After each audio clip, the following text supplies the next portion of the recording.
Bismillahirrahmanirrahiim. Soo dhawaada dhammaan ardayda barata luqadda Ingiriishka.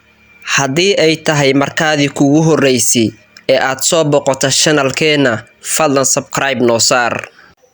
Ereyga u horeeya waa kalimada ambitious. Iga daba dheh ambitious.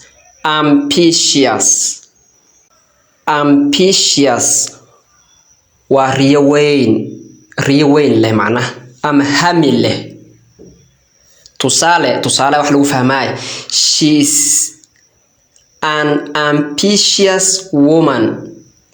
ayada waa haweeney hami leh. She's an ambitious woman. ayada waa haweeney hami leh. Who wants, taas oo rabta, to be a doctor, inay noqoto dhaqtarad. She's an ambitious woman. waa haweeney riyo weyn leh ama hami leh. Who wants, taas oo rabta, to be a doctor, inay noqoto dhaqtarad. Ambitious macnaha marka waa hami. tusaale, adi maxaad baranaysaa luqadda Ingiriishka. maxaad leedahay hami ah inaad barata luqadda Ingiriishka. marka Ingiriishan ku dhahna marka you are an ambitious person. adi maxaad tahay qof hami leh.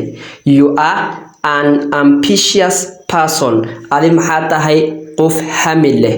Who wants, kaas oo raba, to learn English, inuu barta English. waa fahantaa u malaynaa marka ambitious waa hami ama riyo qof leh, riyo weyn. ereyga labaad waa ereyga ah extremely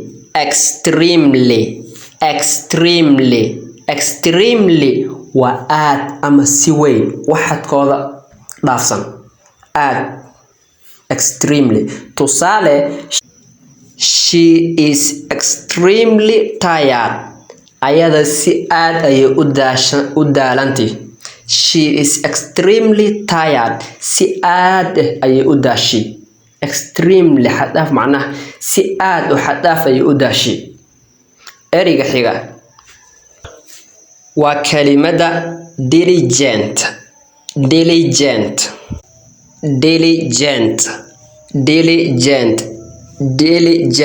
waa dadaal badan ama howlkar. qof howlkar ama dadaal badan ama howlkar ah ama shaqo badanba.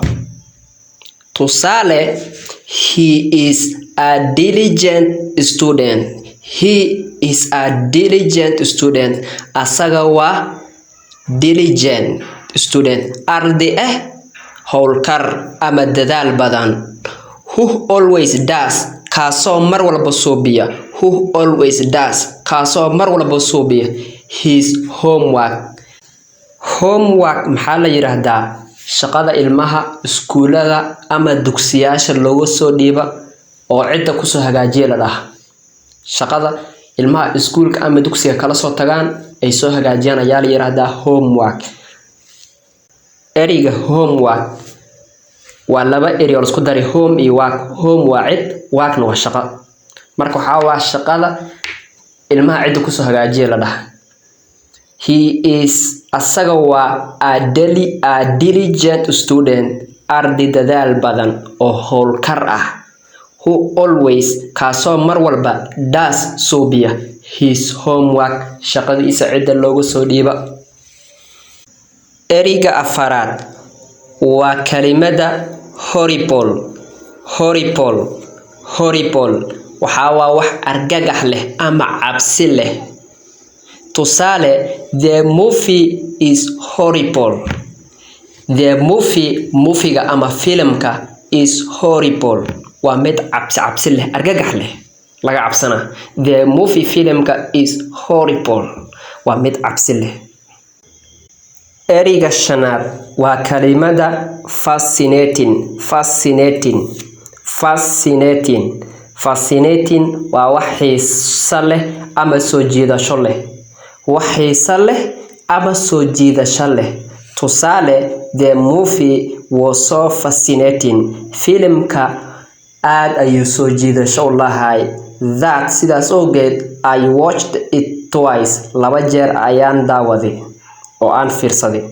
The movie filimka was so fascinating. aad ayuu u soo jiidanay, soo jiidasho lahay. That sidaas awgeed I watched it twice. Laba jeer ayaan daawaday. Ereyga lixaad waa ereyga ah resilient. Resilient. Resilient. Si zedhan u akhrin. Resilient waa adkaysi badan ama kasoo kaban kara. Cid adkaysi leh ayaana wax kasoo kaban karta oo marka hore adkaysan karta kadibna kasoo kaban karta. Resilient macnaha marka waa adkaysi badan. Tusaale, after 2 years of genocide. After 2 years, 2 sano ka bacdi of genocide, 2 sano oo xasuuq kadib, they proved maxay cadeeyeen how resilient they are. Siday adkaysi badan u leeyihiin. After 2 years of genocide, 2 sano oo xasuuq kadib, they proved maxay cadeeyeen how resilient they are. How resilient they are. Siday u yihiin dad adkaysi badan. Siday u yihiin dad adkaysi badan. Waad ka sayaan u malaynaya dadka 2 sano iyo ka badan la xasuuqaya oo meel walbana ka xiran. Tusaalaha labaad, Somalis are resilient people. Somalida are resilient people. Waa dad adkaysi badan. Are resilient people. Waa dad adkaysi badan. Ereyga 7 waa ereyga ah superb. Superb. Superb.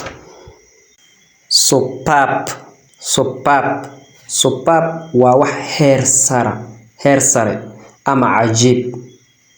Tusaale, the reciter's voice. The reciter's voice. Codka qaarigu was superb. Muxuu ahaa mid heer sare. The reciter's voice was superb. The reciter's voice was superb. Codka qaarigu wuxuu ahaa heer sare. The reciter's voice was superb. Codka qaarigu wuxuu ahaa mid heer sare. Ereyga 8 waa kelimada consequently. Consequently. Sidaas darteed ama sidaas awgeed. Natiijo ahaan wixii wax ka soo baxay. Waxaad subisay wixii ka soo baxay. Sidaas darteed ama sidaas awgeed. Tusaale, he didn't study. He asaga didn't study. Ma ahayn mid akhrisaday. He didn't study. Muu akhrisin. Didn't maxaa laga soo gaabay did not. Ma ahayn. He didn't study. Ma ahayn mid akhrisaday. Consequently, sidaas awgeed, he failed the exam. Wuxuu ka dhacay imtixaanka. He didn't study. Muu akhrisanin. Consequently, sidaas darteed, he failed. Muxuu ku guuldaraystay the exam. Imtixaanka.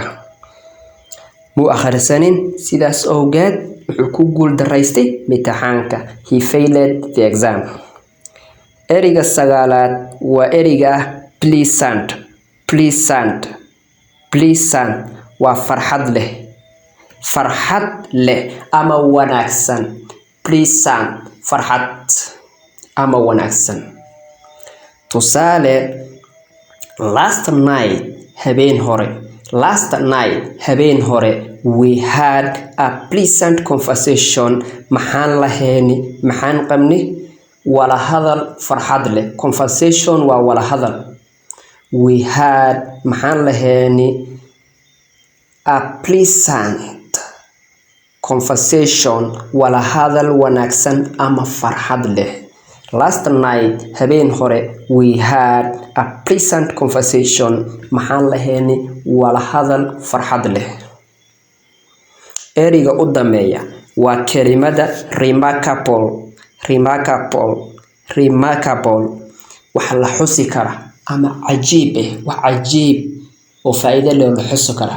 Negative maahan ya positive. Remarkable wax la xusi karo ama cajiib ah. Tusaale, she made a remarkable progress. Waxay samaysay horumar la xusi karo. She made maxay suubisay a remarkable progress. Horumar la xusi karo. She made maxay suubisay a remarkable progress. Horumar la xusi kara. Adiga i daawanaya, maxaan ku rajaynaa inaad Englishka ka suubiso a remarkable progress. Horumar la xusi karo. Horumar cajiib ah. Haddii aad naga faa'iiday hal kalimad ama hal eri, fadlan subscribe noo saar. Haddii aad muuqaalkan ka heshay, fadlan like noo saar. Sidoo kale nala wadaag eriga aad naga baratay.